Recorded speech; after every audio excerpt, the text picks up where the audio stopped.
ช่องคือกันในพี่น้องเอ้ยเอาเรื่องของมึงแล้วเขาบ่ยุ่งกับไผ่เขาบ่มาสารแน่ด่าไผ่บ่ได้อยากได้แสงบ่ได้หิวแสงว่าหิวแสงแต่ว่าเรื่องคุณตาเอาเขามาขอทานที่ปอบเขาบ่ได้มาให้ข่อยกินข่อยมันซ่อนแต่ผู้ให้ข่อยกินผู้เพิ่นเมตตาสงสารแล้วขอทานอีกแล้วขอทานอีกแล้วเมตตาสงสารเข้าใจไว้ซะตาน่ะสิมาเสียเปรียบนะข่อยแห้งเสียเปรียบคนมามากพอแล้วเสียเปรียบไผกินของเขาเนี่ยไม่ได้คนกินของข่อยนะใครกินของมึงกูไม่เห็นใครกินของมึงแกอย่ามาหาเราเถอะมีตาเนี่ยเบิ่งดีๆเบิ่งคลิปคนแต่มึงดีๆแล้วตานั่นมึงดีคักแล้วพิจารณาคักแล้ว8-9 ปีแล้วตาหิวยาสูบไอ้เพชรไปซื้อให้เราซองนึงมีก็หาเก็บเอาเงินกีกูนี่แต่แม่มึงก็คักอีหมอยก็คักมึงก็บ่ไปหาเก็บเงินให้มันอย่างมันแน่คนเฮาหาดีสบายกูก็ว่าอันนี้ผู้อื่นแต่แท้มึงจะไปหาเก็บเงินไปซื้อยาสูบให้เขาขี่กูนี่มันอยู่ในความเป็นจริงไงที่ของผู้เฒ่าแน่แม่มึงก็คักแต่แท้มึงยังบ่เลี้ยงบ่มองกูพอตัวแต่แท้กูบ่เลี้ยงบ่มองกูมึงสิมาทรมานหาเก็บเงินเหรียญไปหาซื้อยาสูบไม่คนตัวจ้างกูก็บ่เสียบ่ต้องย่านดอกขี่กูนี่กูบ่ย่านดอกกูย่านแต่ตูมาเอาเขามาขอทานมาเป็นประเด็นนี่ล่ะเว้าอยู่เดี๋ยวนี้ก็ได้มันบ่ได้มีแต่ฝ่ายสร้างดอกฝ่ายหักเห็นมึงเปรียบสูมันบ่ได้มีแต่ฝ่ายสร้างดอกฝ่ายหัก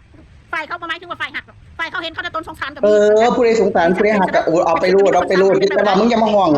อย่ามาแหกแหลกกระเทือนอยู่นี่ก็พออย่ามาบอกว่าบ่มีเงินอย่ามาต่างประเด็นอย่ามาต่างปัญหาไปเฮ็ดคลิปสูปูนไปบ่ดังดอกจักเป็นนางไปพากันไปเฮ็ดคลิปสูไป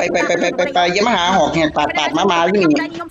ผู้ใดเรียกตนปากมาก็พากันไปโอนไปให้โลดกูบ่มีบาดอกกำลังใจยังบ่มีไปอย่ามาเฮากูขี้เกียจอยากอายมาถึงกูสิตกต่ำคือสุว่าโอ้ดีใจมึงตกต่ำมึงถึงจุดนี้ได้ยังไงจุดของกูก็ได้กินข้าวได้หรอกกูทานไปได้ล่ะอยากหัวกูหัวกัดเขากูไปได้ล่ะ4 โมงป้าตัวมือดำคำบดแถวนี่คนว่า6 โมงแรงพี่น้องค่ะว่าเพื่อนอันคุณตาได้เข่าของประเดี๋ยวมาเล่าเรื่องคุณตาออกคลิปเด้อพี่น้องมันไม่เป็นเรื่องของข่อยของประเดี๋ยวว่าแต่มันเกี่ยวกับข่อยให้ข่อยเว้าแน่อันนี้เว้าเฉพาะคนคอมเมนต์เด้อซึ่งประเดี๋ยวภาพรวมหรือบ่ได้เกี่ยวกับบุคคลอื่นว่าซั่นมึงก็เอาเขามาเว้าก็ต้องเสียเปรียบบักเพชรมึงเอาคุณตามาเว้ามึงเอาเรื่องเขามาเว้าบ่เกี่ยวจังได๋เดี๋ยวนี้มึงเอามาเขามาขอทานนี่ฮะคนใจบ่จบบ่งามงามใจกูบ่งามสมใจมึงดอกกูบ่เสียเปรียบบ่นี่ฮะ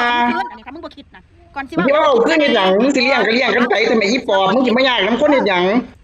อันนี้มึงอยากได้เงินคนมึงอยากคนไปทานนี่ฮะหนีเซภาระข่อยพี่น้องเอ้ยไปผู้ใดใจดีทั้งสิมาแบ่งเบาภาระมึงบ่แม่นญาติอีเสืออีแซงเขามึงยังมาบอกอยู่นี่กูอยากหัวมึงอยากให้ถ้าข่อยบ่นึงให้เรากิน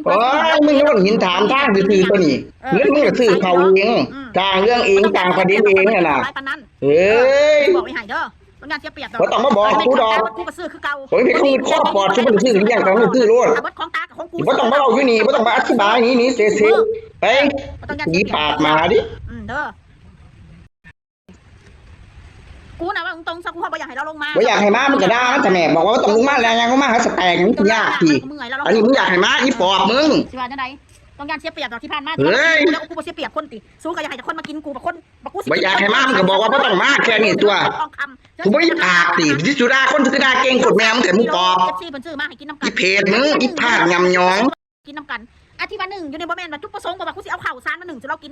FC เพิ่นบอกว่าให้น้องมนนึ่งให้คุณตากินแล้วก็น้องมนอีห่าได้อีกไปสั่งพระไรเขาไป1เขาสู้กันกิน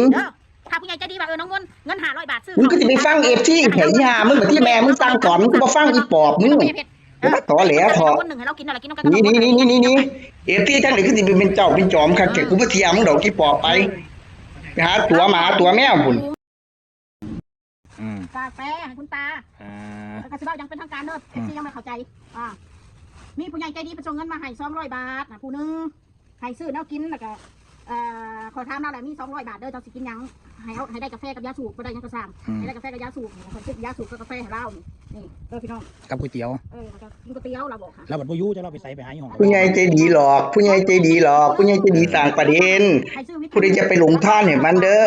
บ่ได้อิสาดอกแต่ว่าใครอยากท่านก็ทางโลดเงินหมู่เจ้านะจ๊ะ